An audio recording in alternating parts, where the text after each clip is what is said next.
Hello, ladies and gentlemen. I hope you're all having an absolutely wonderful day. I'm doing. I'll just say that I got the equivalent of a hammer to the face today. There was a paper that I was doing, and unfortunately, things kind of took a sharp turn. I already finished. It was 4 pages, double space long, Times New Roman, 12 fonts, and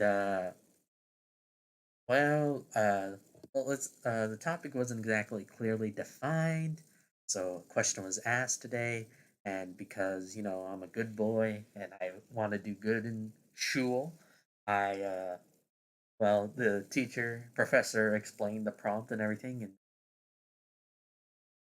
yeah, I realized that I ended up having to nuke of my 4 pages. Ah, like I'm talking 4 full pages, not like four and a half, four and a quarter, four and three first fourths, like almost spilling over to 5 pages. But either way, yeah, I gotta do it all again. So it's like whatever, man. I got it. I got it. Don't worry about it. Everything is gonna be under control.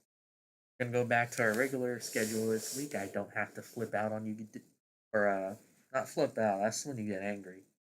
Uh, what's the one where you have to cut loose? I don't have to cut out early like I did last week. I apologize. I was like I said, a tad busy last week, but 4 pages only. It's not that bad. I got this under control. So either way, let me just scroll over, find my demons app. Uh, sounds like I'm playing too much of Shin Megami Tensei. Okay, almost there. Just a sec. Oh man, organization is on point because we just found it. So therefore, yeah. Okay, okay. Hope you guys are all doing great. I'm doing good aside from that one piece, but either way, let's get on with the story, shall we? Yeah. Okay. I still have not figured out a voice to do for a certain character that, yeah. Whew. Okay. Front of your apartment. Just as you get out of your borrowed car, you notice 4 men wearing black suits chasing a kid into an alley right across your apartment. Catch a glimpse of a familiar symbol, 3 yellow hexagon, the hive. Break into a stride as you enter the alley. Kid gets thrown and his back hits a dumpster. As his body slides down, he slumps to the side, revealing a dent on the dumpster. You lunge at one of the men in black. Fist breaks through his torso. Jesus, it's a bit brutal. Electricity crackles as the man falls on the damp ground. Your eyes widen as you realize that you have a fistful of wires and metals. Never mind. The rest of the three turn their attention towards you, leaving the boy alone. Charge towards you. You easily take them down, ripping their arms and heads off. All of them are robots. Disappointed that you didn't get any information, take the kid with you. Walk towards the kid, crouching down. Give him a firm shake. Hey kid, said in a low voice with the desire to not attract unwanted attention. He raises his head, eyes still closed as he groans before his head slumps again. Sigh in relief, carrying the unconscious kid, piggyback style. His head rests on your shoulder as you saunter out of the alley. Flinch as you see old man Pavlov, hands placed on his knee, chest heaving as he tries to catch his breath. Oh, thank goodness, he croaks. What are you doing here? Ask. Saw the kid. Car. Broke down a few miles from here. Ran as fast as I could, he says in between breaths. He wipes the bead wet on his forehead with. Notice a shotgun strap behind his back. You know this kid? You gesture with your head at the unconscious boy you're carrying. Yes. He adjusts his glasses. Came from the same facility as you. Shoulders tense up. What? Tell you everything when we get to the lab. Two of you make your way to the car. A few minutes of driving later. Place the kid on the cold table. You were expecting that the chill would wake him up. So, what the hell do we do with him? Ask in annoyance. The old doctor approaches with a syringe filled with yellow liquid. What the hell is that? You point at the object he is holding. Injects the liquid into the boy's neck. It's supposed to wake him up. It only takes a few seconds after the old doctor pulls the syringe away. The boy jolts awake. Do you have a name? You ask. Damn. Character, new voice.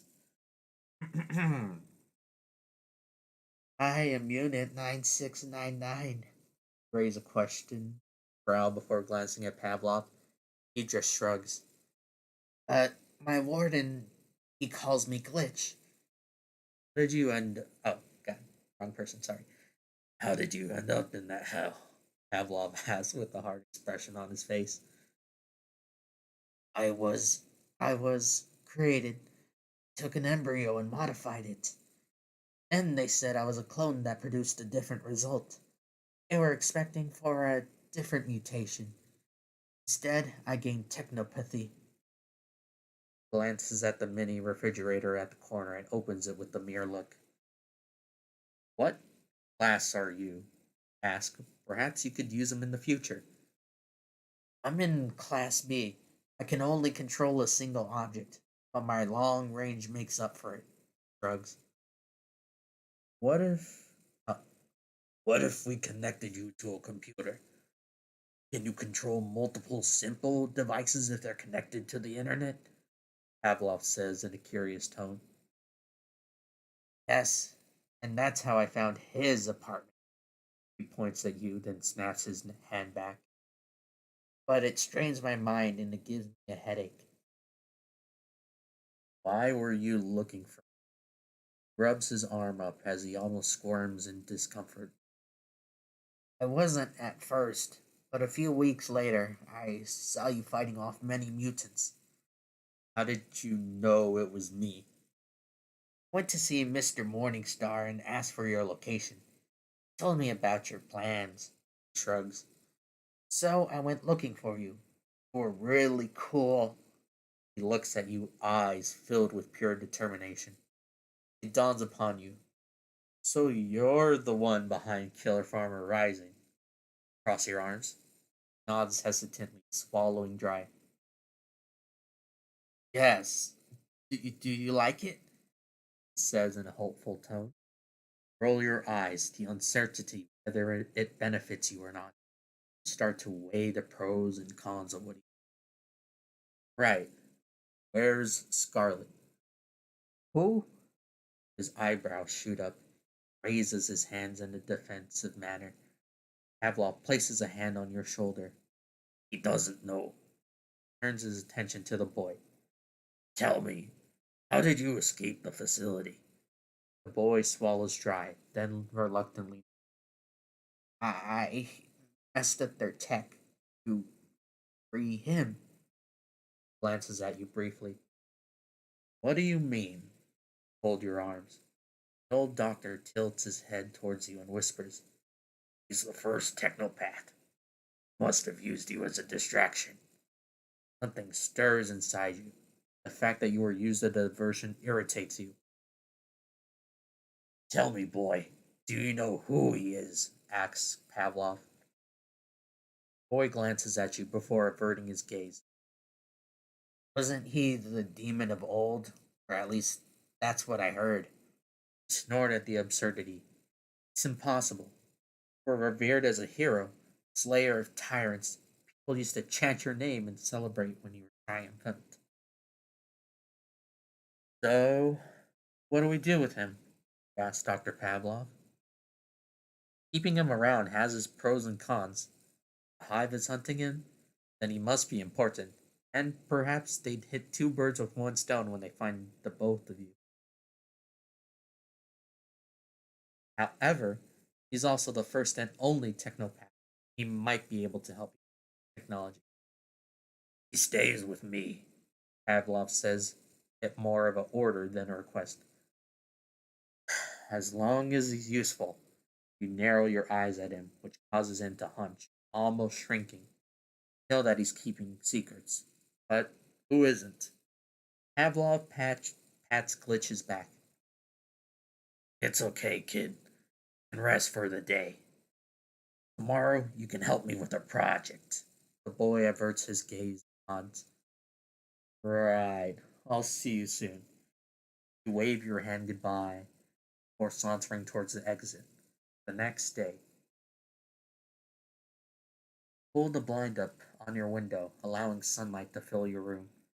Glance over the city, looking at people happily roaming the streets. What would it feel to live a normal life? Your computer is finally done booting. The news immediately pops and floods the screen. New villain has announced his presence in the city. Dr. Evo. Each week, new villains pop up ever since he defeated the hero. They must have gotten more audacious, knowing that the heroes aren't invulnerable. Scrolling down the article, this new villain is different from the others. Immediately branded as Class B, an uncommon one. The new villain, known as Dr. Evo, has injured three Class C and a Class B hero. The Sentinel HQ has given him a threat level B and has still the potential to rise to a higher threat level. Click the link which shows you the new villain's status is and is being compared to yours. Name Dr. Pav Evo. Threat level abilities. Mutate normal animals into monstrous beasts in a few minutes. Power has not reached true potential. Name Killer Farmer. Threat level A. Abilities unmeasured strength, unmeasured speed, combat expertise, unknown healing factor. Find the plan. The city is the people. There are a lot of oppressed people who are not enjoying, often overworked and underpaid, trapped beneath the heel of their bosses, fighting each other for scraps. You, be- you begin your search for any recent corporate incident. It takes a few minutes of scrolling down irrelevant articles until you hit the jackpot. Or protesting in front of a tall building, a CEO backed by a politician. Take note at the 100 protesters' names. Used to be employees until their boss refused to pay them due to an issue that does not interest you. You're more interested in throwing more fuel to the fire. An angry crowd is useful in spreading more anger and suspicion towards the government. An angry city. When their anger is directed to anyone you wish, it's even better. You just have to find the catalyst. To do so, you need more info. Go to the Sentinel HQ. Later, at the HQ, as you enter into the lobby, you notice men in suits cursing at their phones. Businessmen. Some heroes have sponsors, and perhaps the ones injured cost more than they value. Rose hunched over her desk, tapping the keyboard frantically while talking to someone on the phone. The blue light which lights up her face, caused by the flood of holographic screens in front of her. There are some unconscious and injured mutants being delivered to the medical facility. Probably the result of the new villains popping in, though most of them have been dealt with. Heroes often still get injured. Some die. Blur waves at you and greets you with a smile. Behind her is Ember, face already creasing in annoyance as the two of them saunter towards you. What are you doing here? Asks Ember, who doesn't bother hiding the annoyance. I just wanted to see if you guys are okay. Shrug. We're fine. Now leave, she says authoritatively. Blur scowls at her sibling. Hey, be nice to him. I don't have to be nice. Ember folds her arms. I'm just stating a fact, she says flatly. Blur's brows furrow, annoyed at the rudeness of her twin. And what fact was that? The fact that he's annoying. Narrows her gaze at you. Blur rolls her eyes, groaning. Feel the tension in the air. Both of them are restraining themselves from arguing. And also the fact that this conversation is over. The final grunt, Ember saunters off. A lot of uses of saunter now. And I must admit, this is a pleasant surprise. There's doubt in her voice. You're not sure whether it's you or what she said. So, what brings you here? I already told you. I just wanted to see if you guys are fine. Hope that you didn't sound too aggressive. Anyway, you pause, working your way on how to deliver this. I read an article about a protest. Former employees against their employer? Ah, yes. That one is pretty messy. Her dismissive tone is like a fuel to the fire that is your curiosity. How so? A simple question causes her to flinch. There has been an accusation. They say the CEO bought stolen military weapons from the underworld. And do you believe it? You ask.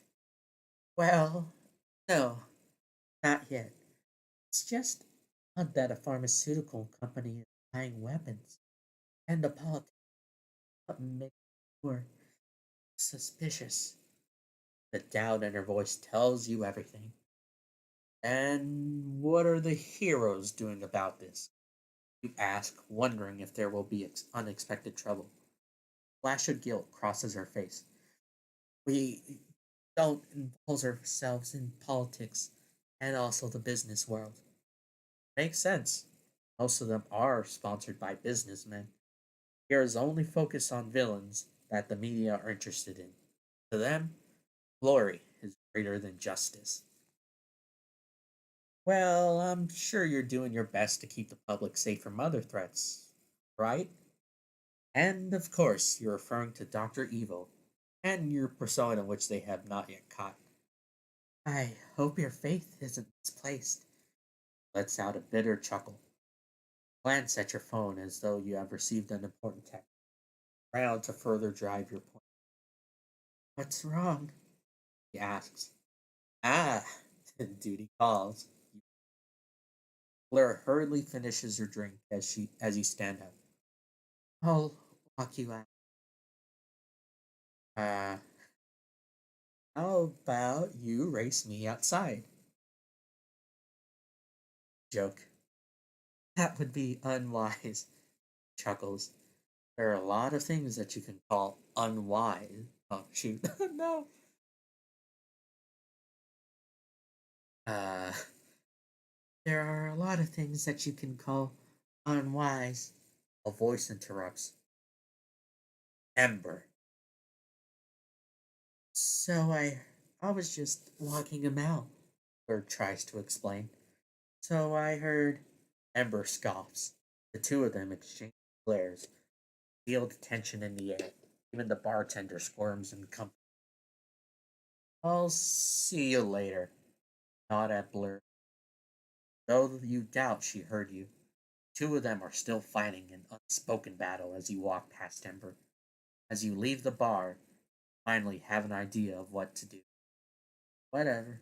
However, you're still going to need Lich's help. Turning the metaphor page. Sometime later at Pavlov's lab, the beeping of machines in Pavlov, tapping furiously at the keyboard, fills the room. Half of his face is illuminated by a huge holographic screen, working on your armor design, and you hear him curse occasionally. Where's the kid? Ask as you glance over his shoulders. Helping me with the design, he says with a hint of annoyance in his voice. Without looking at you, he points with his foot at the dim corner of the lab. He sauntered towards the boy with merely a glare, the holograms in front of him, up in and out, sending data to the old doctor. I need your help, kid. He flinches at the sound of your voice, looking at you with wide eyes. Calm down, kid. I need you to search something for me. Give him the link to the article. Turns his attention back to the floating screen of light. Using his power of technopathy, he easily searches the name of the CEO, the politician, and the 100 former employees protesting. Taking down the CEO and the politician won't be enough. However, if you ask the kid to hack into their files or fabricate shady deals them online while taking them down, the public will surely distrust their local government. On the other hand, could just steal their cash and ask Glitch to steal the money in their banks and shower the former employees. Even destroy the building as a sign of hatred toward the oppressive business who often trap the smaller fish. And then it hits you. Why not do both? Even broadcast it live to spread your actions' influence and hope Glitch can hack all the screens in the city. Hey kid, can you hack into somebody's bank account without being traced? Kid blinks hard before nodding nervously, not sure if he's afraid that you'll hurt him or he admires you greatly. I can do that. You want me to do that now? No, not yet. I'm sure they have hidden their money in cash somewhere. Stroke your chin as you think how you'll find out where they're hiding their cash.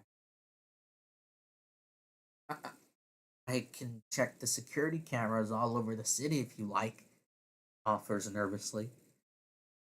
You can do that? You're almost jealous of his ability as he nods in confirmation.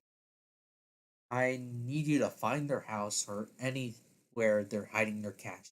I need you to hack all of the city's big screens a day before I do it. Boy simply nods, turning around once again to his holographic machine.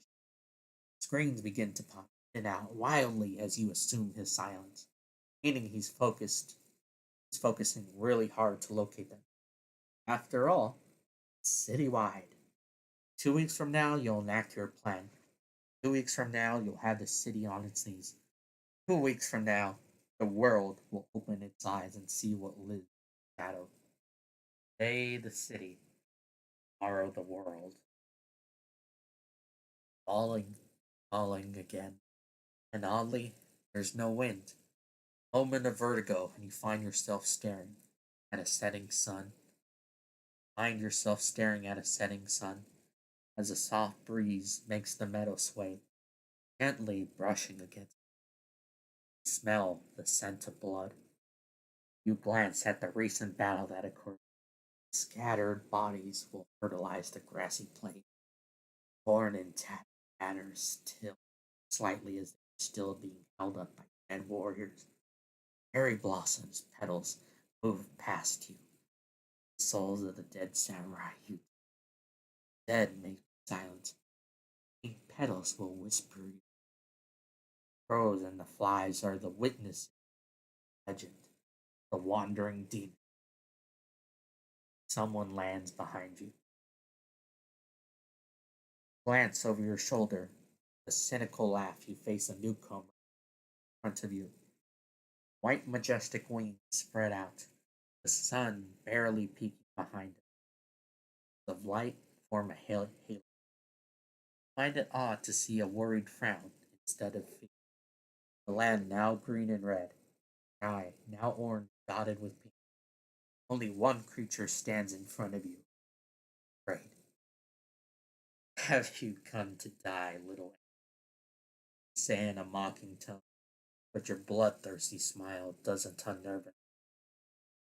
Captain, this isn't you, he says softly. He tries to smile, but the worry is evident in it.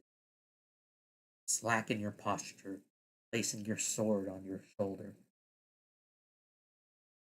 I am intrigued. Talk to him. Sate my curiosity, little angel.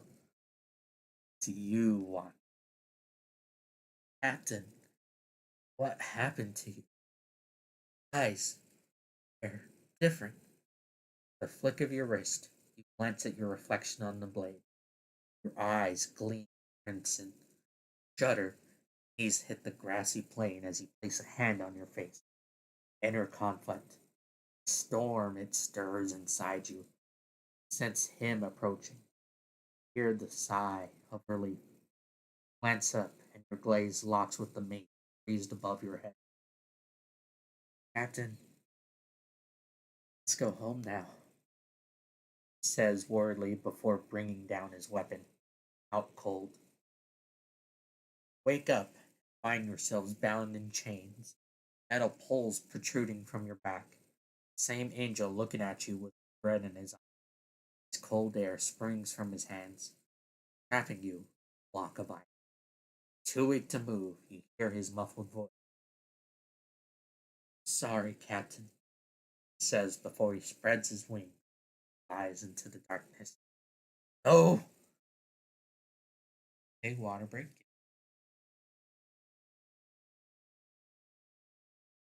Dr. Pavlov voice ain't doing me any favors. Chapter 5. The Grim and I. Jolt awake. Heed the sweat drop as you steady your hurried breath. Swing your legs to the side, and with a single hop, you're out of bed. Your body produces a crackling sound as you stretch before you saunter. There's that word saunter again. Fixing yourself a quick breakfast. It's not like you're listening to the news reporters rambling. Just don't want to feel alone. Uncertain of what the hell that was. Dream? Nightmare? Memory?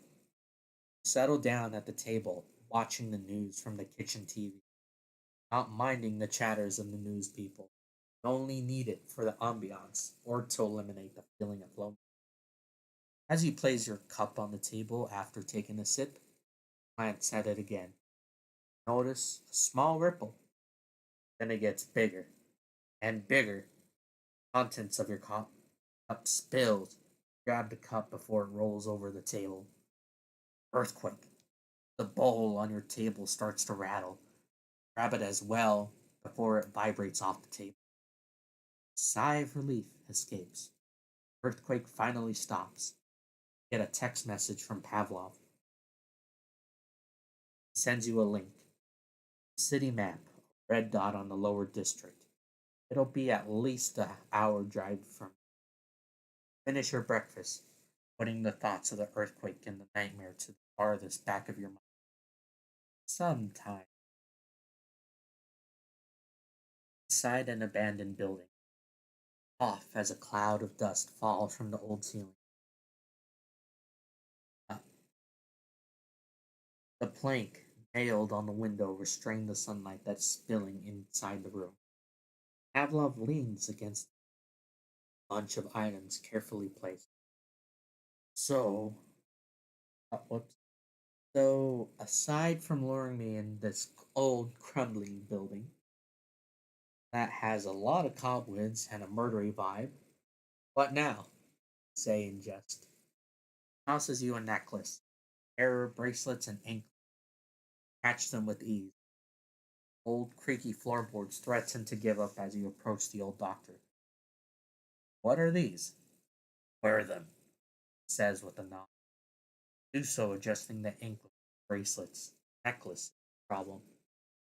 So, what now? Spread your arms, waiting for him to explain. Picture yourself in a fight, he says as he tries to hide a smile. What? Why? Stop asking questions and do interrupts. Close your eyes, picturing yourself in a fight, but instead you are reminded of mace is above your head. You are kneeling on the ground. Blink of an eye strikes. Pavlov's clapping breaks you out of the zone. Proud smile, he points to a mirror. Glance at yourself. Your whole body is now covered with your costume. No, not just a costume. Billions, if not trillions of or trillions or more of nanobots programmed to weave itself into something better.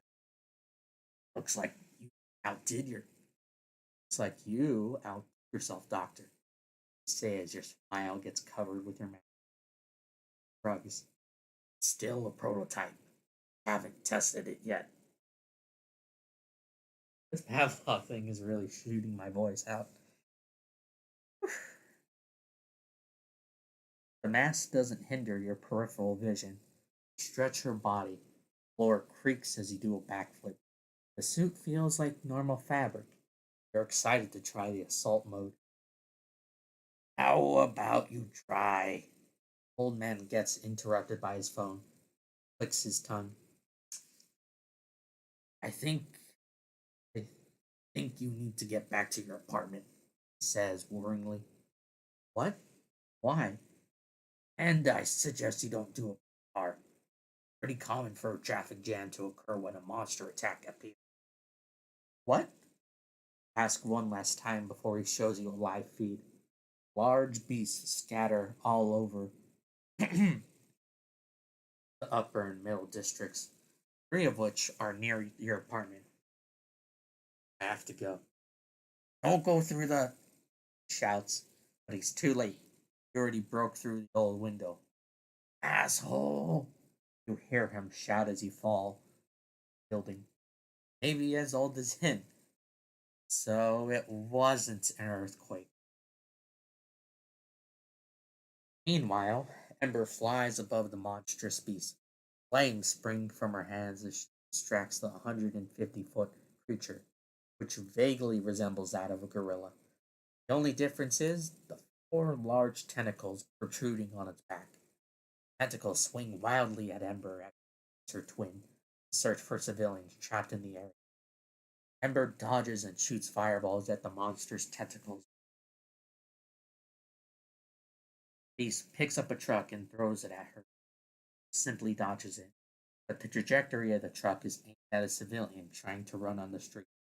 Ember swoops in and picks up the civilian before coming. Distraction is enough for the monster to go swat Ember like a fly, crashes to a building, breaking the side until she finally stops. Ride. Downfall. Chunks of concrete, shattered glass, paperwork scattered. Ember's broken body lies in a broken ditch. Offset the monsters as the monster's roar jolts her awake. Blood trails down her lower lip, nose bleeding badly, and her eyes, now swollen. She knows that she failed, that both Dr. Evil and Killer better than her. Failed the city. Closes her eyes, accepting defeat. Faint whisper. Remember how this is born. A voice of a woman, familiar to her and her twin. Opens her eyes with a newly lit flame.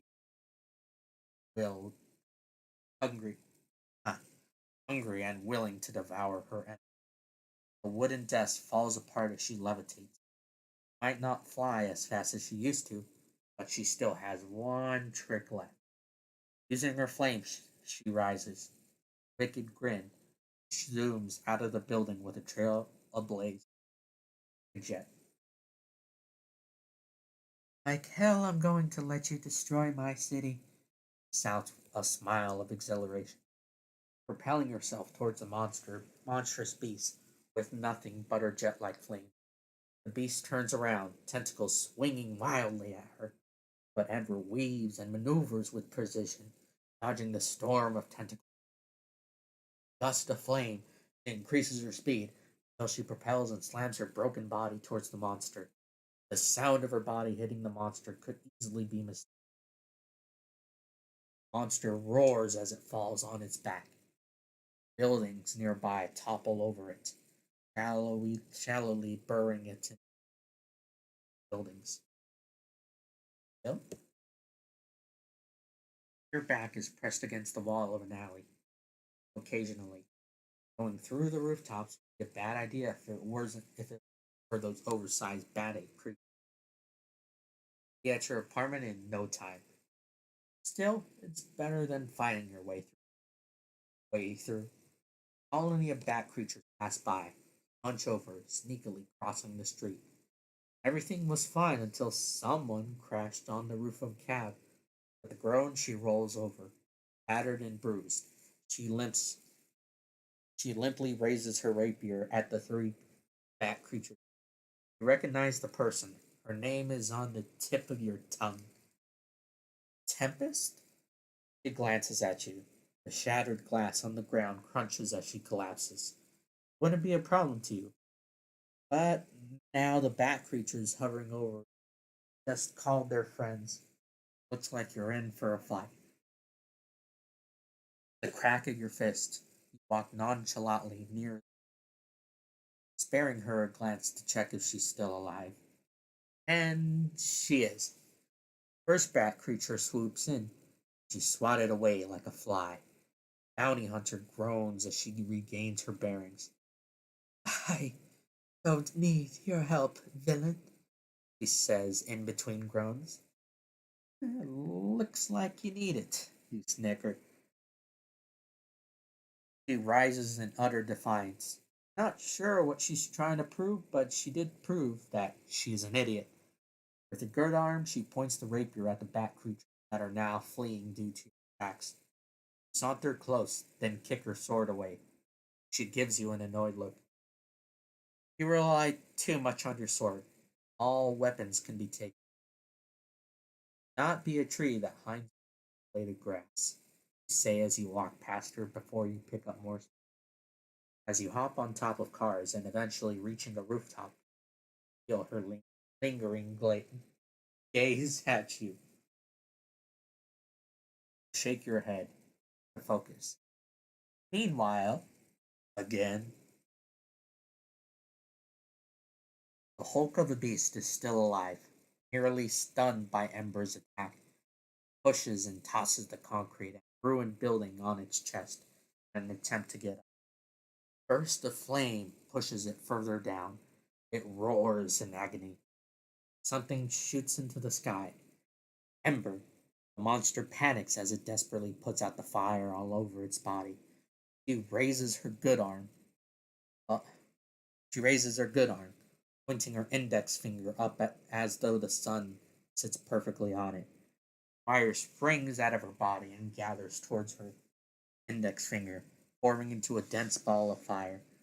The sun-like flame grows larger and denser, glances down at the monster. From this point of view, it's no larger than a frog.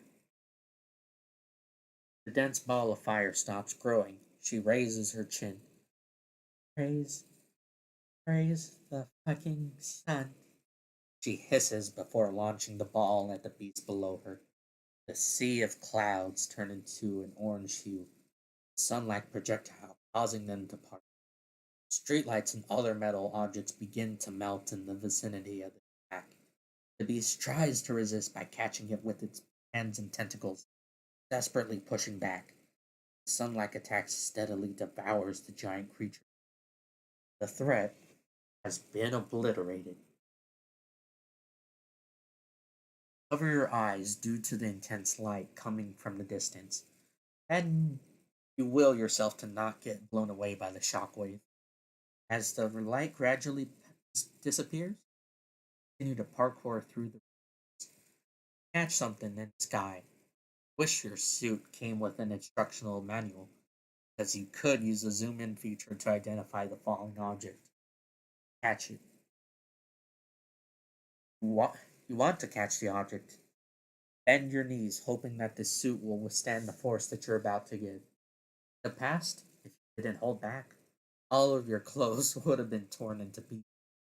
Time to see what Pavlov's work is made. Whoosh! Propel yourself towards the object, but twisting in the air to allow more precision. As you get closer to the object, you realize that it isn't one. Time slows down the moment your body turns upside down. It's Ember, injured, conscious, and rising. From this point of view, the world is upside down. Ember isn't falling, but instead she's rising. Rising you. Time continues, and in mere seconds, you catch the unconscious hero. It's funny how the hero saves everyone, but no one saves the hero. Only the villain finally lands somewhere. The unconscious hero, carried like a bride on the arms of a villain. You'd chortle if it weren't for the well being of Boo. And it looks like you got lucky. Your apartment is far enough to not sustain any damage. Gently put Ember down. HUD on your mask alerts you of an incoming presence, headed towards you and is moving fast. Jump back and realize that it's Ember's twin, Blur. She's glaring at you, face riddled with suspicion. Didn't harm you, her. Should thank me for saving her. And why should I? Oh, shoot. And why should I? She pauses, eyes widen, and you recognize that look. Fear. It's not because of you, but someone behind you. Grim, she says, along with a short breath, picking up her unconscious sibling before running like she never. I could not stop her death. Kindly stop. You glance over your shoulder. There is indeed a man behind you. Turn around to face him. Short black disheveled hair, eyes so heavy, eyes so dark. Feels like you're staring into the midnight sky, wearing a black leather jacket. All of his clothes black. Notice a horizontal scar on the bridge. He seems lax, not bothered that there's a red level A in front of him. The flame on his lighter uh, flicks the cigarette, which it firmly placed in between his lips. Sorry, just a little cold weather does that. He throws the lighter away.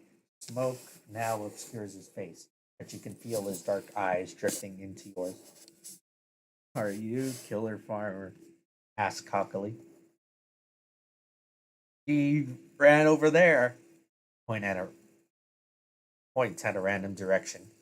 He scoffs at you, then throws his cigarette away. Great. Talker. Cracks his knuckles as he slowly approaches you. Shadows from nearby buildings and alleys start to wriggle, snaking towards him. The shadows wrap his arms and legs. A black mist surrounds him. Crawling on the ground, it feels like the air has thickened. Do me a favor and stay there, he says. With blinding speed, he lunges at you. Your mask HUD alerts you, and if your calculations are correct, you only need to sidestep.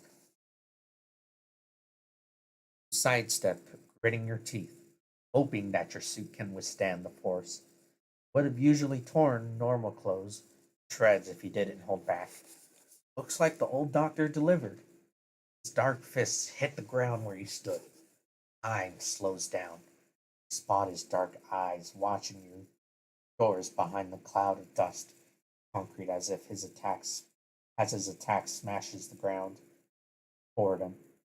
The only thing you see in those pools of ink grown is the irritation visible on his face. I told you to stand still. It'll make it easier for both of us. I was never good at taking orders, you say as you ready your stance. He sighs as he straightens his back. Hard way it is, then. Lunges at you again. Both of you jump and bounce off the buildings as he drives you back with a flurry of blows. You can feel your suit shift as it receives damage. His dark arm extends as he charges at you. Didn't notice that he grabbed a car until he leapt and swings it at you.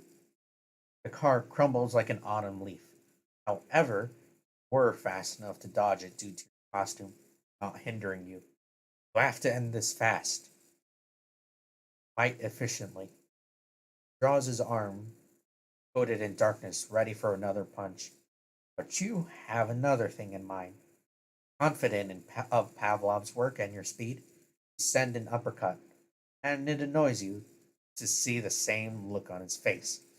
Boredom. To think that you're not good enough, that someone sees you as their inferior pisses you off more. You infuse your movement with your frustration. Your attack causes him to hesitate and flee for a moment. Then leans back and uses both of his hands to stop and grapple your arm. Darkness in his arms start to shift. It sends a ripple before you realize that it's trying to engulf your arm. It takes a second for him to realize that your attack was a feint, and the real attack is an overhead block headed straight for him. You can feel the darkness that was once on its way to engulfing your arm get cut off, like a black sticky substance that gets severed. Kids on the ground, digging in the concrete like a UFO that crashed. Approach him slowly. There's a trail of blood on the path that he dug. Didn't notice that there's a toppled car nearby until it's making an sound. Looks like he's not out yet. With the swing of his legs, he plants his feet firmly on the ground. His torso rises like a lazy zombie fresh out of the grave. Dark tendrils wriggle around his injuries, engulfs him completely. Move as fast as your legs could take you. Need to end this before he recovers. Leap and send your fist with unrestrained strength. But then it stops. Darkness that engulfed him fades away, revealing his fully healed body. You realize why your fist had stopped. Used his hand at your fist. The same hand that should have been gone with his arm. Let's see what you're made of, he says with a smirk. Instinct screams at you with danger. Allow me to return the favor. And with a smile, he punches you in the face. Your brain rocks back and forth, even though the blow has been lessened due to your mask taking the brunt of the impact. You hear it crack, and he sends you flying and crashing through buildings. Carriage held, but just ourselves. You find yourself rolling on the street before using your arms. Push yourself up and standing back up. Looks like Pavlov outdid himself. Armor took the brunt of the impact. The mask repairs itself, filling up the holes in mere seconds. He lands in front of you. A cloak of black haze surrounds him. Charges at you like a blur of darkness, sending a flurry of blows. You leap out of the way, barely parrying his attacks. You search the HUD for the assault mode. Finally get to activate it. Your suit comes to life. Nanobots begin to spread and cover the rest of your body. They feel like sizzling acid on or ants crawling on your skin. Lands a kick to your chest, but you use it to gain distance as you recover from the air. You can feel your suit. Nanobots shift with a mirror grip. Let's do this. As he raises his fingers, your suit begins to scan the ground, warns you to move back. Dodge and weave as your suit scans the surrounding area and your opponent. Numbers start to appear in your HUD. However, it doesn't obstruct your vision. On the left corner of your HUD, a fully body scan of your opponent, his fighting style, and where he leaves an opening. And there are 50 ways to exploit that. Or at least that's what your suit is telling you. Instead, you choose the simplest and fast one, kidney punch. Raise your fist like a boxer would, bobbing and weaving through the shadow tendrils that is whipping wildly at you. Till finally, close enough to land a punch. He winces and the HUD tells you that he lost a significant amount of air. It seems you caught him while he was inhaling. He stumbles back, hand clutching his side. With one final kick, you send him flying through a building. HUD goes back to normal. But you expected for the assault mode to last longer than that. But you suppose it's still a prototype. Head towards your opponent. As you take a step inside through the hole of the building, opponent crashed. Glance around. Paperwork scattered everywhere. Broken desk and vase. The only source of light in this place is from the gaping hole where sunlight can pass. Take another step, cautiously walking around. Hear the distinct sound of a helicopter's propeller getting louder as it heads towards the area you are. Meanwhile, and again, outside the building, Shadows turn into a haze as they snake towards Grim's hands, manifesting into a black scythe. Plants his feet firmly and arches his scythe. With a swing, the scythe launches a black crescent, headed toward the building where Killer Farmer is in. The building shudders and shakes as the columns that support the structure begin to collapse. A single tendril of darkness retracts towards him, holding a lighter, turns his back around with a cigarette firmly placed between his lips. The flame of the lighter licks it, rubs the back of his neck as he puffs smoke, still feel the bruises he sustained.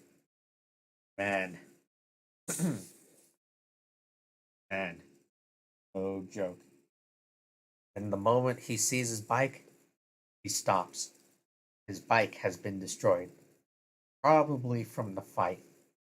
What a pain in the ass. I am so going to ask for a raise after this. Groans inwardly before casually leaving the place, hands buried in his black jeans. Edge Lord alert. You hear a crack, glance around, and nothing is amiss. Until the whole floor breaks in half. You are unable to jump. The floor is already collapsing. Worry that you'll get buried in concrete alive. And immortality. Outside the ruined building, a muscular man smiles at a reporter as the building behind him collapses. The reporters gasp, but he remains unafraid and smiling. He's wearing a Greek warrior's armor, but of course the matter is only meant for fashion. Hand placed at his waist, and the other side is a Spartan helmet. Warwick, please, Warwick, please tell us what happened here, asks a reporter, and she almost jabs the mic to Warwick's face. He lifts his chin. Cameras begin to flash at his every move. Simply, I fought the dreaded Killer Farmer, defeated him, and trapped him in that building. Taking the credit for himself isn't what he normally does, but this is an exception. Was the battle hard? Did he sustain any injuries? The reporter asks again. The question strokes Warwick's ego and earns a prideful smile. He straightens his back, showing off his broad shoulders, muscular biceps. As he strokes his beard, the camera flashes. Not but a scratch, chuckles arrogantly. The rumble behind Warwick shakes. The reporter stumbles back with a grasp. A hand suddenly comes out of the rubble, and in a blink of an eye, dust spews out of the rubble as Killer Farmer shoots out. Well, at least the suit is working. Sometime later at Pavlov's lab. So, how did it go? The old man leans on his desk, sipping his coffee. Glitch peeks behind the makeshift cubicle he's in. How do you think it went? Spread your arms, exposing the holes and damages to your suit. The nanobots stopped repairing. That's because. Ah, yeah. That's because I barely placed the amount of iron it needs. Continues to sip again, eyeing your suit quizzically. What do you mean, barely? Groan in frustration. Well, it worked, didn't it? Thankfully, it did. Roll your eyes. Glance at Glitch, who seems to almost jump out of his seat as soon as he felt your focus attentioning. Hey, kid, do you know anything about a man who can manipulate shadows? You ask. Avila brow furrows. His forehead crinkles further. Was he wearing a black leather jacket? Was his outfit all black? Asked worriedly. Yeah, why? Nod both hesitantly and curiously. Shit, he whispers under his breath. So, how did it go? He asks cautiously. What do you mean, how did it go? He trapped me in a damn building. Snap. It was unfair. He sighs while pinching the bridge of his nose. One time you fought. The one you fought was normally known as the timid assassin. Now he's known as the Grim Reaper, or simply Grim. Began to take off the necklace, causing the nanobots to crawl back in their. If he's an assassin, then why didn't he try to kill me? He intended to knock you out, not kill you. Think the hive hired him? The old man looks thoughtfully. That is possible. Although Graham rarely accepts jobs, must have cost them a fortune to convince him. Is he also an immortal? Wonder if he is because he saw him recover from the injuries he sustained. I doubt it. He can manipulate darkness and use it to heal his wounds. Toss the accessories on the old man's desks. Anyway, doctor, I'm gonna go back to my apartment and get some rest. The old man nods. You can feel Glitch's eyes pouring behind your back as you leave the place. Some time later, back at your apartment, you slump on the bed with a groan, pushing through the exhaustion. Grab the remote and bring the TV to life. Villain, known as Killer Farmer, was almost caught. Eyes perk up as soon as you heard your villain name. Cloud of dust shoots into the sky as a silhouette rockets out of the rubble. It's visible to everyone, including the cameraman, stumbles back. It was unfortunate that Warwick, the hero who fought and trapped the villain, thought that he knocked Killer Farmer out. Oh, it seemed the villain had no intention to engage Warwick in a fight. And camera pans at Warwick, confidently. Her hand, coincidentally, her hands curl into a fist without you noticing. Perhaps he learned his lesson, and if he didn't, camera zooms in. I will find you and bring you to justice. Why you switch the TV off for burrowing your face on the pillow. You've got a lot of things to deal with, like the shipment that you're about to intercept tomorrow. Today's the day. Heat of the sun would be unbearable if it weren't for the suit's new insulation and cooling system. Pavlov just leveled his shit. Outside the towering building is a crowd of protesters. The only thing that's keeping them from wrecking the place is a barrier of cops. There's been a lot of tension in this part of the upper district lately, mostly because of the slaves finally realizing that they were slaves, and now they're standing against their masters. Or, in modern terms, abused employees protesting against their boss. Plan is simple. You hit them during their meeting, know that there will be two heroes that they're sponsoring. Both of them are former criminals. Their records have been wiped clean. Smells fishier than fish. Heroes refuse to deal with this, of course. God, gods do not care what happens to insects, or perhaps they're afraid of losing their sponsorships. That's why they're leaving it in the hands of the corrupt police. And that's where you come in, a righteous villain. A helicopter just landed on top of the building. A politician exits, accompanied by his bodyguards, looking like he wants to get this over with. The people below roar and feel their rage boiling. Bid to disable that helicopter. Tell Glitch. Done. Time to do what you came here to do. That's why you're uh God. Skydiving, holding a rocket launcher, armored truck full of cash. 1, 2, 3. Pick 1, 2, 3. Uh, let's go with sky diving. That's pretty cool, right? Glancing down, your HUD zooms in. Beyond the glass pane, the people around the room are shaking each other's hands. They're about to start the meeting. Latched under a plane, you let go, limbs close to the body. Like a bullet, you dive towards the building without a parachute. You were too late to rent a plane, so you just had to improvise. by burying your hand into your makeshift handle below the plane or hanging for at least 10 minutes. Zooming in once again, the people below have noticed you as they point towards the person flying like an arrow in the sky. Turn your attention back to the begin to scatter in a panic as you approach closer. The glass shatters everywhere as you crash into the room.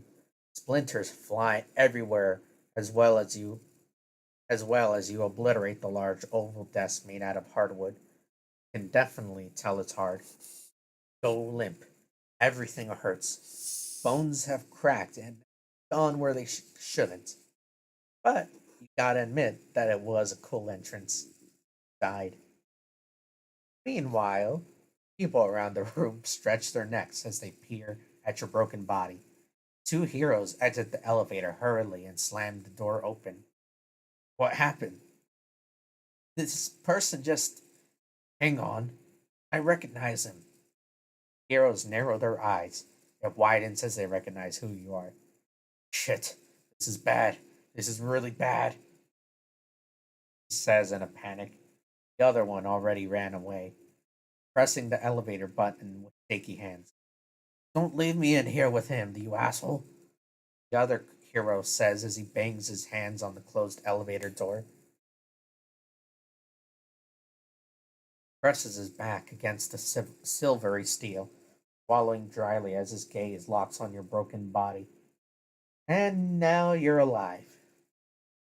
Glance up, you get up, placing a hand on your neck as you stretch it from side to side. Glance at the hero with damp spandex trousers, back pressed against the elevator, cornered like a trapped mouse. What's wrong, little hero? Ask. Jams his fist on the elevator, desperately, willing it to come and save him, but it won't. Knock him out. Straighten your back, approaching him like a predator. Heroes are supposed to protect the innocent, do they not? Especially if it's their sponsor. Shrinks, eyes widen as you're only a few inches away from him. Please, no, I don't want to die. Closes his eyes. His body trembles at your presence. Text glitch for more information on who he is. John Oakes, a hero with 7 sexual assault cases, working their way through the court system. Bailed himself out after being found guilty of rape.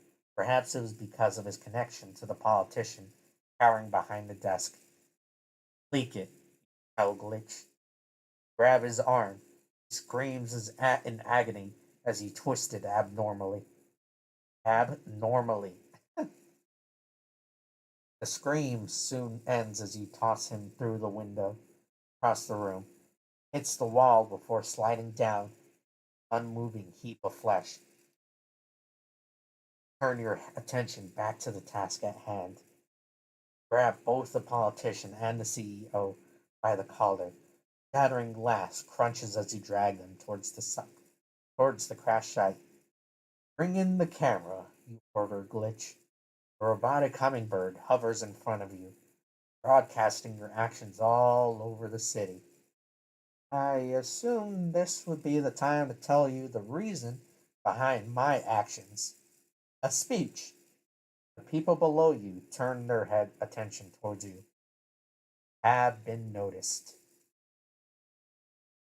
Okay, we're at the 1 hour mark, so let me just get a couple of drinks, sips of water, and then we'll pick this bad boy back up.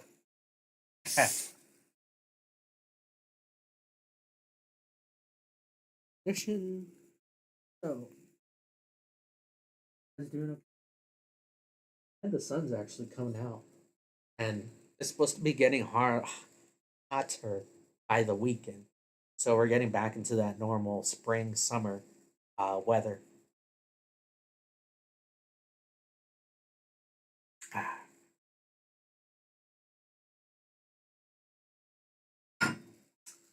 Soon I'll stop putting tea in my thermos cup, and I'll start putting cool ice again. Yes, I know I complain about the cold. And I like the heat, but it is nice to enjoy the cold when it is. But I just prefer the summer weather over the winter weather.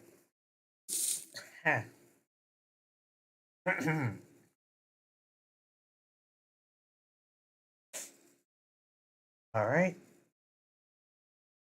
I think we're just about ready to go.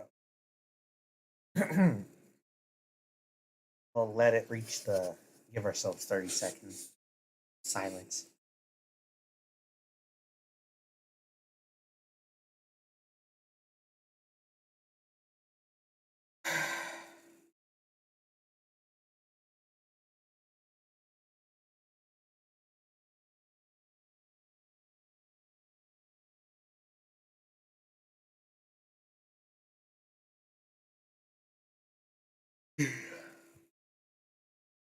Okay, and we are back. Both hands arch in front of Killer Queen's face, glaring at the flat screen intensively. Pensively, the leader of the hive is unamused as she watches Killer Farmer take down two of her lackeys. A speech about politics. For every word Killer Farmer mutters, her gaze narrows. About oppression. Begins to wonder why Warwick didn't order Grim to kill him. About how a villain can't bring you justice. But revenge will. Gazes at the villain with eyes that could rip the bark of a tree off and make you sympathize. But speeches are for heroes. I'm not. The worry flashes across Killer Queen's face. He knows that Killer Farmer is a potential threat, and his current action is a part of a whole, a bigger plan, something that she doesn't know about. And that bothers her. But speeches are for politicians, giving false promises, or CEOs who lie to their employees. The crowd now riled can feel the tension below you, like a volcano is about to erupt. Kid, time for the big finale. Order glitch as you place your hands on your hostage's head, gripping tightly as you let them dangle. Let the people decide what they want.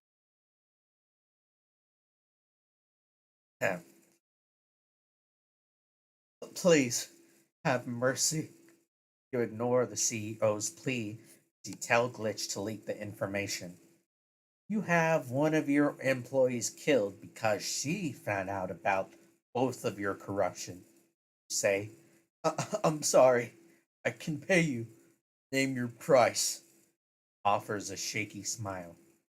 Tell that to the people below. You release the two of them from your grip. They fling their hands around, desperately trying to hold on to something. The crowd below begins to gather, stretching the fabric of some sort, cushioning the impact of the two. Before they can even stand up, their former employees begin to swarm them and feel the boiling rage below, like the flames from hell have been stoked. A distinct movement below catches your attention. Blur is trying to stop the angry mob, fails miserably. Spots you as she tilts her head up and feel the glare even from the tall height of this building. No fighter in this very building.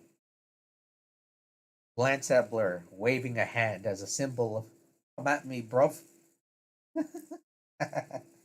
And she seems to understand as she whizzes past the crowd, heading towards you. Take a step back, readying your stance. The people behind you are nervous. Glance at the elevator.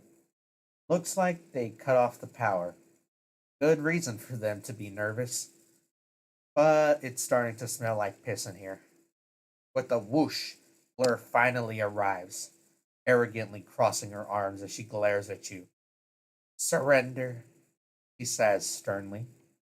And how exactly did that work out for your twin? She snarls at you. For a moment, not her intent. The intent to attack. She dashes towards you, working you out as a punching bag. Every punch you throw, she easily deflects. Sorry. Every block and dodge attempt, she easily finds another opening. Blood welling up to your stomach, a cracking rib. You stumble back, barely hanging on to your conscience. You're in trouble. You're just too predictable, she says smugly. Try to block the incoming blow, but she's too fast.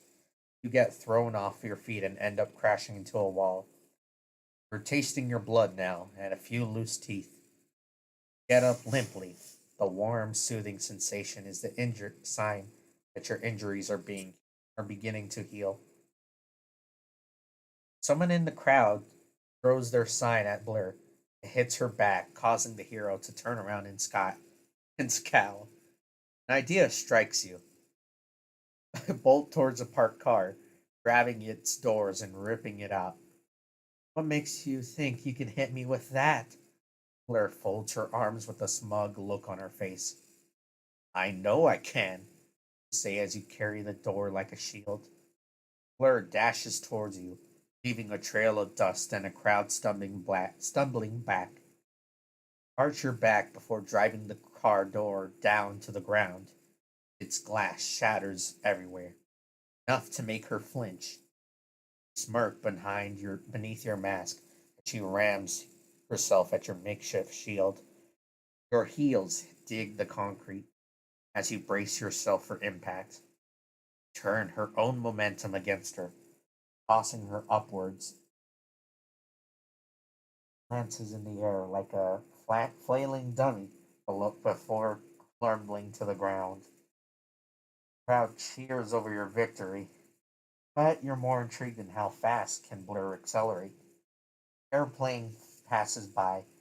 People look up to the sky, raining money, the company's money to be precise.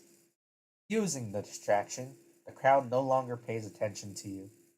Walk nonchalantly as they gawk at the money falling from the sky. Feel Blur's gaze lingering behind you, but you trust the gawking to obscure you. Too easy. Whew. If you want the people's sympathy, you're gonna have to offer the company's victims some jobs. Not the shady kind, of course. Since you don't own a business, you're gonna meet with who owns you.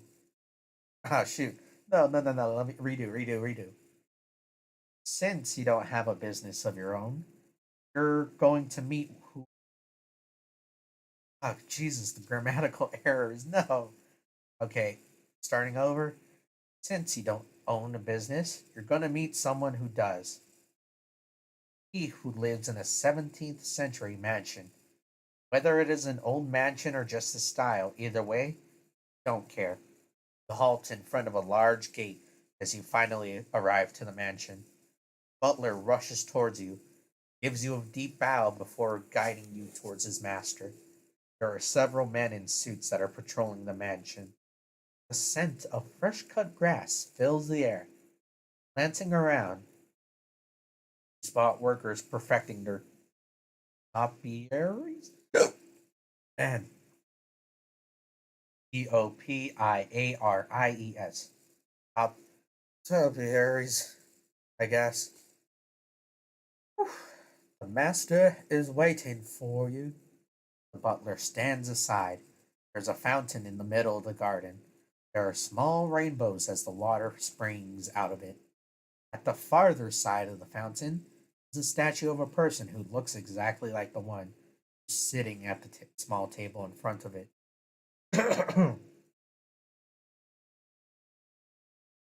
Approach the figure. Ah, finally. Please, have a seat. Gestures at the chair across the table as he sips his tea. The legs scrape the concrete as he pull it and settle in. So you're Viscount? Ask. Viscount. owner of all of the city's private hospitals, rumored to be a vampire due to his pale complexion and crimson 17th century outfit. But to you, looks like a privileged asshole who does nothing but order people around and sip tea all day. How many? Asks, referring to the unemployed. Doesn't matter whether they have medical expertise or not. He says they're going to have a suitable position. 100-ish? Shrug. And what position exactly are you going to give them?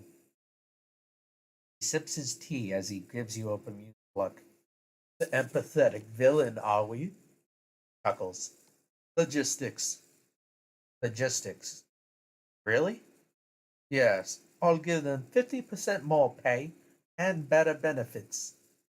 Butler places a briefcase full of cash on the table. Narrow your eyes at him, still suspicious whether it's going to use them as some vampiric. Why can't I read today? Haha, no.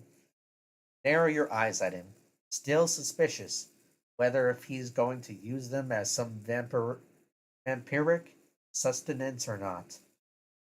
Fine, you say as you contact Glitch into your HUD. Advertise it now, tell the kid. Glitch hacked into every device of the company's former employees, broadcasting discounts, enticing offer. If that will be all, assume that's your cue to leave. Slouched on the sofa, a bowl of chips in hand, TV flickers to life, browsing different channels as you wait for the news of your deeds. There's an odd feeling stirring in your gut.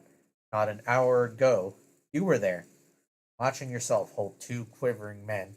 Their lives are in their grasp as they hang in the air. Plenty for the crowd below to see.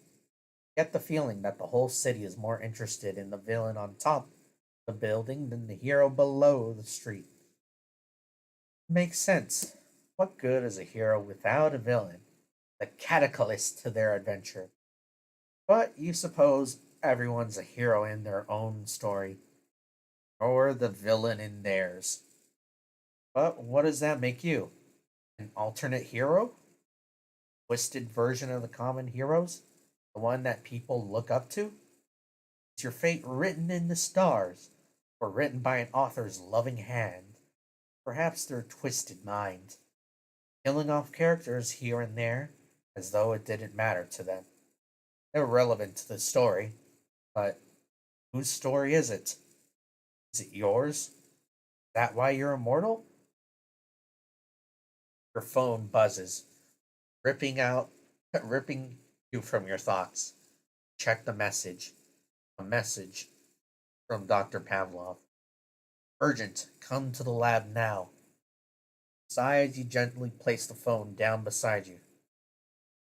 I suppose, as existential dread can wait. Time to find out what the fuss is about.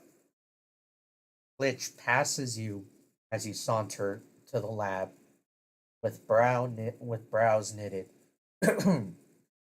Follows dryly as you take a glance at him. You're familiar with that look. Here. What's wrong, kid? Nothing at all. Doctor is waiting for you in the kitchen. Raise a brow, finding it odd that he bows before walking briskly with his tiny legs. Didn't even know there's a kitchen in this garage ruled by machines, hidden under the name of laboratory. Shrug it off. Perhaps he's overreacting. As you enter the kitchen, you see Pavlov talking to someone. Blonde hair is familiar under the incandescent light. Even though her back is turned, recognize who this is. Tempest. Oh, good, you're here. Pavlov glances over the bounty hunter's shoulders. He speaks as though everything is fine. Just another day in his lab. The bounty hunter who could rat you out if you don't deal with her right now. What are you doing here? Don't bother hiding the hostility in your voice. Blonde, blonde bounty hunter sips her tea before facing you. Gets up from her seat. For a moment, think that she'd attack you. Injuries she sustained is still evident. Barely manages to stand up straight. What she does next surprises you. She bows. Gesture causes her to grimace, but it's more from pain than embarrassment. Please, train me. No, no, that's definitely not the voice. Please. French. Oh, translate that into a female. Oh. Screw it. We'll just go with the London look. Please, train me. Or never mind, that's the Russell Crowe. Okay. Please, train me. Blink hard, uncertain if you misheard. I'm sorry. What? You seem to know more than what you're showing in a fight. Pauses. I am asking you to teach me your ways. My ways. Make it sound like I own a monastery. Snort. What's in it for me? I am willing to serve you as a henchman. She remains bowing. Sense no embarrassment in her voice. Just nervousness. Or a disciple. Pavlov chimes in. Narrow your eyes at him. Just saying. Shrugs. Thought you didn't need any help. Cross your arms. I now know that I have much to learn from you now. Eyes twitches in annoyance. This person just knows what to say next. Still, a Class A under your command is better than a corpse of a bounty hunter. With a groan, you clasp her shoulder. Fine, get up. Enough with the bows. Her face lightens up. Thank you, master. Don't call me master. Scowl. But how am I supposed to address you? How are they supposed to know that you're far superior in many ways? And there's a genuine confused curiosity in her eyes. You roll your eyes, scoffing at her. You know what? Doesn't matter. Call me whatever you want. You glare at Pavlov, who just sips his tea with a bemused look. I'm out of here. Maybe tomorrow, say as you hold the door open. You stifle a scoff as goddamn. You stifle a scoff as she beams at you. I spy with my immortal eye. Somewhere in the middle district, you spot the detective's car parked near a burger joint. He is vicariously devouring a burger inside her car. Tap on her window, glares at you for interrupting her as though she wasn't the one who called you. Window rolls down. What? Asks with an annoyed tone. What do you mean, what? You called me here. Oh, right. She glances around, checking if she's being followed. You sit behind her with a smirk on your face. Finally got you thinking like a criminal. She licks her fingers before shoving you a folder.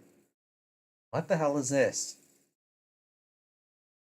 Your new identity when the auction starts, he says nonchalantly, as if that explains everything. Identity for what? Auction. Largest auction in the underworld. Pauses. We are to infiltrate that auction. Glance at the file. New identity involves being a henchman to Kate, and you doubt that you can change your mind. Any idea what the items are? Gives you another folder. It contains photos of black tech items, but one particular treasure snags your attention. A sword with a dragon wrapped around its hilt. Godsend, say underneath a shortened breath. What? Kate asks with a confused frown. She wipes the ketchup on her lip as she invades your personal space. "Mm, don't worry, I'm just planning for world domination." Joke. Kate's eyes grow narrower. Not funny. Oh, thought I was joking? Snort.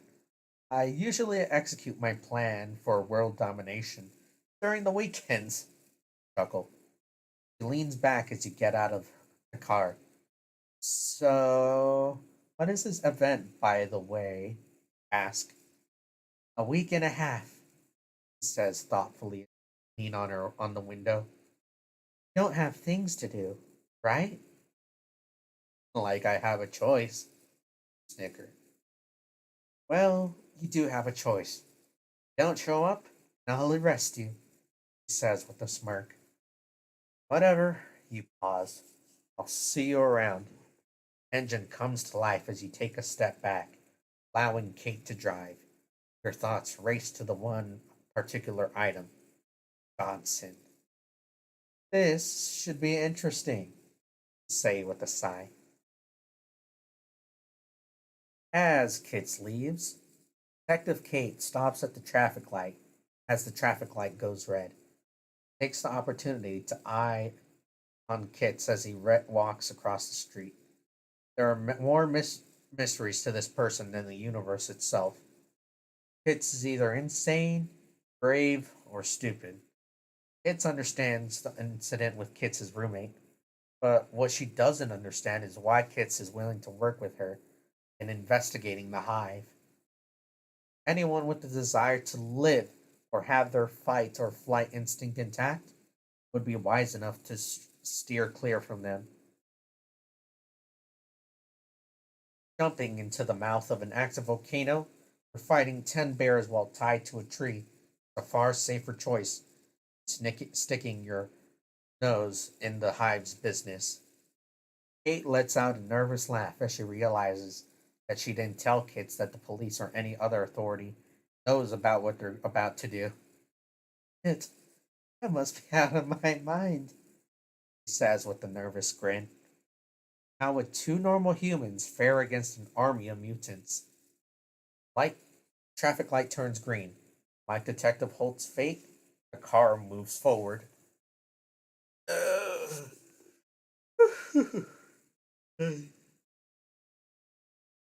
Sorry. Smoke billows across the street. Glance around and notice a crowd gawking at a car accident. Fortunately for you, this is good camouflage. As you fish your phone out of your pocket, snap a photo of the files before sending them to Glitch. Kid, I need you to find out where this is and who's coming. Oh, sorry. I can't find anything. Just the name of the event. How is that possible? Paperwork, I mean. I can't hack it if it's on paper. Sigh tiredly. Fine, I'll do it myself. The call ends with a beep. After the Sentinels, asking the Sentinels for info is out of the question. Can't afford for them to suspect you. And there's only one man who can help you now. Can't believe that you're about to do this. Always feel uneasy whenever he's around, like a fog of omni- ominiousness. After all, he is the devil. Lucifer, I need a favor. You can picture his face lightening up as he hears the words coming out of your mouth. Oh? And what is it that you desire? The static sound of your phone doesn't lessen his silvery voice. You know the auction, I presume? Oh, I see you want information, chuckles, and you wish you could punch him. Yes? Very well then. Let's say that this is a case of I owe you and you owe me later, okay? Whatever, just get on with it. Done. And with that, the call ends. Your phone receives a message. Building's blueprint where the auction will be held. Could have just asked for him to retrieve Godson. Instinct tells you that he's dangerous. The building is not dismissal to the casino attacked, except that this one is clad with dampeners powerful enough to shut down any mutant. Looks like they learned a lesson. Another file is attached. But wait, there's more. Not sure if the devil's sense of humor or what. Villains all over the world will be attending the auction. They're all after one Godson. To find a way to disrupt the auction without your direct involvement, using someone else as the distraction as you get your sword. Time to pay a visit. At Sentinel's Bar, heroes strong enough to go toe to toe with the strongest villains in the continent. Stupid enough to raid an auction full of them. And you know exactly who to send. Hey, Rosa, you nod at her. She smiles at you. Hello, kits. Looking for the twins? Asked slyly. Actually, yeah, I'm looking for Ember. She gives you a knowing look. I see. Roll your eyes. It's a matter of business. Ember's at the clinic. Her voice is laced with concern. Still injured from the fight with Dr. Evo? Ask. Injuries were supposed to be fatal. She glances around before leaning in. But the doctor said that she mutated. She whispers conspiratorially. You frown as you wonder if it has something to do with Project Eden. I'll go ahead. Nod at her. Doors slide open. The pungent smell of antiseptic assails your nose. Cables neatly organized that are connected to Ember's wrists as the ears of a scientist checking her perks up at your presence. Shouldn't be here, scientist warns. Can we continue this later? Sounds more of a question than a concern. Oh, never mind. It's hard. Sorry. Redoing? You shouldn't be here, the scientist warns. Can we continue this later? Sounds more of an order than a question. Yes, of course. Scientist hesitates to reply, eyes darting to tilted tiled floor as he gets out. What do you want? He asks tiredly. I didn't know it's illegal to visit a friend. She smiles sheepishly. Friend asks more to herself than to you. Do you not have one of those? Too busy. She lets out a tired sigh. Or maybe it's your personality. Tease. I'm fine with who and what I am, says sharply. I'm here to see if you're okay. Which is technically true. And I heard that you mutated? Ember tenses up. Rosa, he says the name with a growl. Don't set her on fire now. Just in this condition, I doubt that I can. Does it have something to do with the mutation?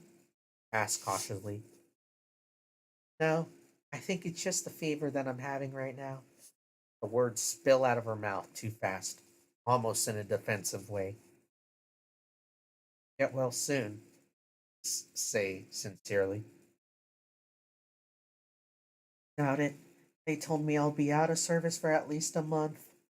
There's a hint of resentment in her words, but this directed at whom? And her attitude isn't helping, tease. And neither are you, he scoffs. Well, I am talking to you, and it's not about business. And I doubt anyone else can do this, save for Blur. You're saying that I'm unapproachable? Growls, but then stops as she sees the teasing look that you're giving her. I suppose you have a point there. Her lips curl into a smile. Anyway, I should get going. Take out a small piece of paper, filled with details of the upcoming auction. This ought to keep you busy. Slip it in her hands. Ember folds it open. Her eyes widen as she reads it. Where did you get this? From the devil. Say with a smug look on your face as you exit. At least that's been dealt with. Whew. I think we'll stop there. My voice ain't holding on too good. Starting to crack at the seams right now. Oh man. Uh, uh, I'm enjoying these readings, but whew.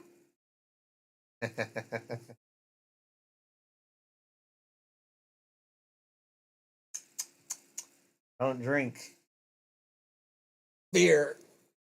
I only drink water and Dr. Pepper. Ugh. Occasionally some tea. Uh, well, yeah. That's it for today, folks. Of course, we'll be back next Monday to continue Eamon's Recollect.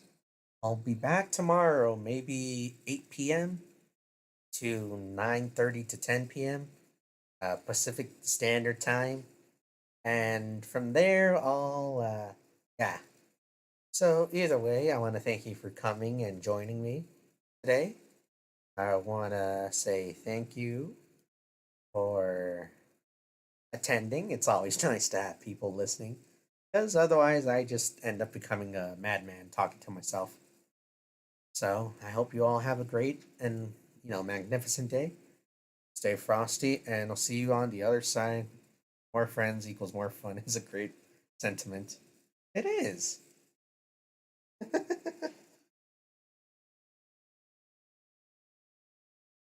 I mean, am I wrong? More friends, more fun. Oh man. All right. Have a great day. Stay frosty, and I'll catch you on the other side of the day. Adios, amigos.